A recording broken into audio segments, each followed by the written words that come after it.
ओम शांति। आज तक हमने परमात्मा के बारे में बहुत सी बातें सुनी हैं। सभी ने कहा परमात्मा एक है, पर वो कौन है ये किसी ने नहीं बताया। इसकी बजाय सबने अपना अलग अलग धर्म स्थापित कर लिया। तो आज हम इस बात से पर्दा उठाएंगे कि परमात्मा है कौन। सभी धर्म पिताओं ने एक एक करके क्या कहा, अब जरा इस बात पर गौर फरमाइए। क्राइस्ट ने कहा गॉड इज लाइट, यानी ईश्वर प्रकाश है, और इशारा ऊपर की ओर किया। गुरु नानक देव जी ने कहा एक ओंकार निराकार, और ईश्वर को अकाल मूर्त बताया है, अर्थात परमात्मा निराकार है और ज्योति स्वरूप है। उन्होंने भी इशारा ऊपर की ओर किया। इस्लाम धर्म में भी कहा गया है नूरे इलाही, अर्थात अल्लाह नूर है, यानी कि भगवान प्रकाश स्वरूप है, और इबादत में हाथ भी ऊपर का इशारा करते हैं। यहाँ तक कि गौतम बुद्ध और महावीर स्वामी ने भी प्रकाश को ही परम माना है। अब जरा ध्यान दें, किसी भी धर्म पिता ने ये नहीं कहा कि मैं ही ईश्वर हूँ। सब ने अपने से ऊपर एक दिव्य शक्ति की ओर इशारा किया है। सभी धर्म पिताओं ने एक बहुत ही अच्छा और सच्चा संदेश दिया था, पर हम मनुष्यों ने उस संदेश को न सुनकर उस ईश्वर को भूल गए जिसकी ओर इशारा किया गया था, और धर्म पिताओं से ही जुड़ गए। अब जरा एक नज़र हिंदू धर्म की ओर भी करते हैं। भारत के चारों ओर 12 ज्योतिर्लिंगम की स्थापना की गई है। ज्योतिर्लिंग अर्थात प्रकाश का स्वरूप। हिंदू धर्म के अनुसार कोई भी मंदिर शिवलिंग की स्थापना के बिना पूरा नहीं माना जाता।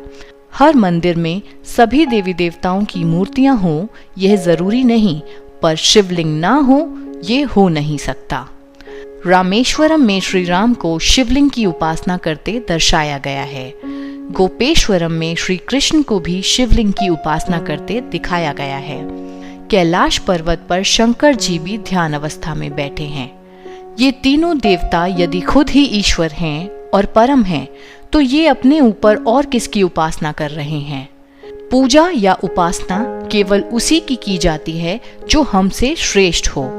ये बातें यह सिद्ध करती हैं कि देवी देवताओं से ऊपर भी कोई है जो इन देवी देवताओं को भी शक्ति प्रदान कर संपूर्ण करता है।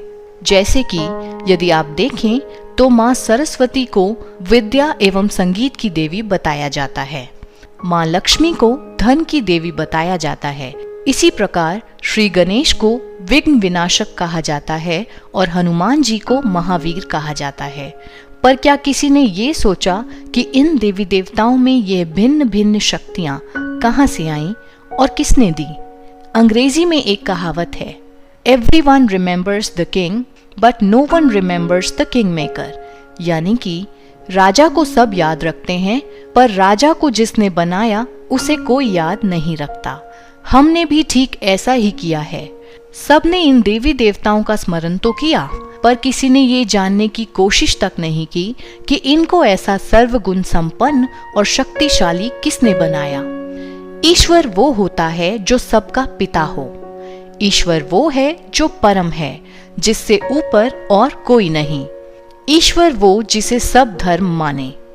ईश्वर वो जो जन्म मरण से न्यारा हो और जिसका अपना कोई शरीर नहीं हो। अब दोबारा सोचिए, जिन जिन देवी देवताओं का या धर्म पिताओं का अब तक हमने जिक्र किया, क्या उन सभी पर ये सारी बातें लागू होती हैं?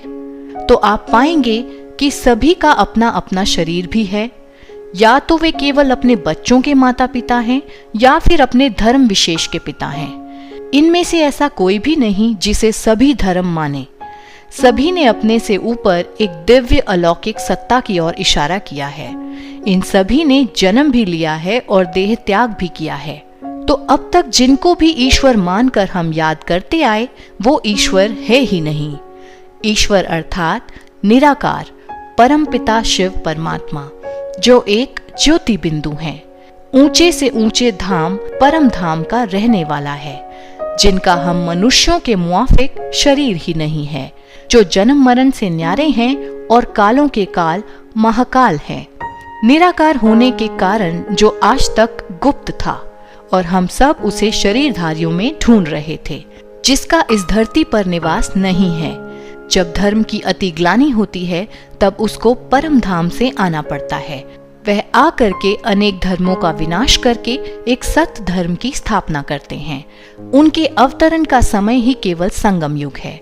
अपना शरीर न होने के कारण वह पर काया प्रवेश करते हैं, अर्थात ब्रह्मा तन का आधार लेकर ज्ञान सुनाते हैं, जिसके बाद कलयुग का अंत होता है और सतयुग की आदि होती है। यह वही संगम युग का समय चल रहा है।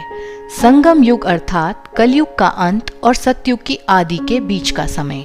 यही वक्त है उस निराकार परम पिता परमात्मा को पहचान कर उससे सर्व संबंध जोड़ने का।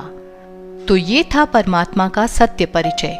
राजयोग 7 डेज कोर्स करने के लिए आप अपने नजदीकी ब्रह्मा कुमारी सेवा केंद्र से भी संपर्क कर सकते हैं। हम जल्द ही राजयोग के अगले पाठ के साथ आपके समक्ष फिर हाजिर होंगे। तब तक के लिए जुड़े रहें हमारे साथ। ओम शांति।